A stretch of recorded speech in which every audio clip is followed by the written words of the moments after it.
Platformën e shfrytëzoi për të mirë, por përfundoi e zhgënjur. Organizata e pacientëve me kancer të gjirit, Renesanca, në qytetin e Prizrenit në prillin e 2023-s, 2 muaj pas lancimit të platformës Superpuna, platformë kjo për punësimin e të rinjëve, punësuan përmes saj një vajzë të re. Violeta Pirana, themeluese dhe drejtoreshe e kësaj organizate, tha për Kiks Kosovën që vajzën e punësuan përmes Superpunës, nga se nuk kishin fonde të mjaftueshme që ta punësonin pa një mbështetje tjetër. Neve kemi pas nevojë për një punëtore, por për të cilën nuk kemi pas fonde për të punësuar. Pastaj nëpërmes të Superpunës ne kemi punësuar një vajzë e cila ka kryer 6 muaj punën në shoqat. Punëtorja e Violetës punoi në organizatë që nga prilli i 2023-s deri në shtator, por që sipas Piranës ndonë se ajo e kishte mësuar punën goxha mirë, prapse prap nuk kishin mundësi që ta vazhdonin kontratën tutje. Krejt kjo nga se Renesanca nuk ka mundësi dhe kushte për paga, nga se gjithçka aty bëhet në baza vullnetare. Nuk kemi marrë rimbursimin e pagës së saj.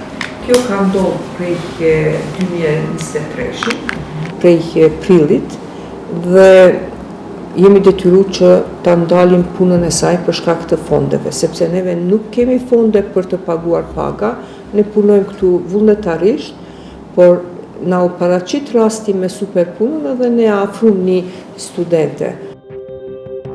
Mos ekzekutimi i 6 pagave të punëtorës së organizatës jo qeveritare Renesanca, sipas Piranës, ishte zhgënjyes për vetë atë dhe shoqata është ajo që ka pësuar. Kjo sepse mjetet financiare, të cilat do duhej subvencionante Superpuna, i morën nga fondi i shoqatës për të mos e lënë punëtorën fare pa pagë. Por për fat të keq u zhgënjym dhe kemi shkruar në email, kemi kërkuar edhe në qendrën për punë sociale në Prishtinë, asnjë përgjigje nuk kemi.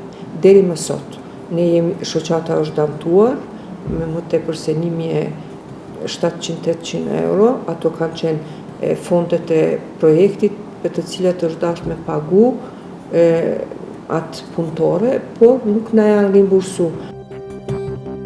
Donë se kanë kaluar 2 vjetë që nga koha kur dhe ka ndodhur krejt ky rast, Pirana thot që deri më sot asnjë përgjigje nuk e kanë marrë në lidhje me arsyen sepse kompenzimi i mjeteve nuk u bë kurrë.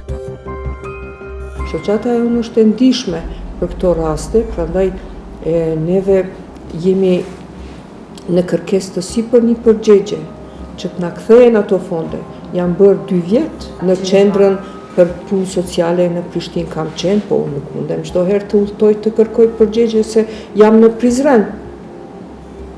Dhe kam shkruar, përgjigja është se ende nuk kanë asnjë përgjigje. Mandej është kaluar në një person tjetër që të kërkojmë përgjigje nga Superpuna, ishte një femën. As ajo nuk më ka dhënë përgjigje, ka kërku të dhënat edhe nuk është kthyer përgjigja. Ne jemi shumë të zhgënjur si shoqat. Organizata e pacientëve me kancer të gjirit në krye me Violeta Piranën vazhdon të ushtrojë veprimtarinë e saj në ofrimin e mbështetjes dhe burimeve për gratë që përballen me sfidat e kancerit të gjirit, por që dhe shpresat që një ditë do marrin kompenzimin e 6 rrogave të ish punëtorës së tyre ende nuk i kanë humbur.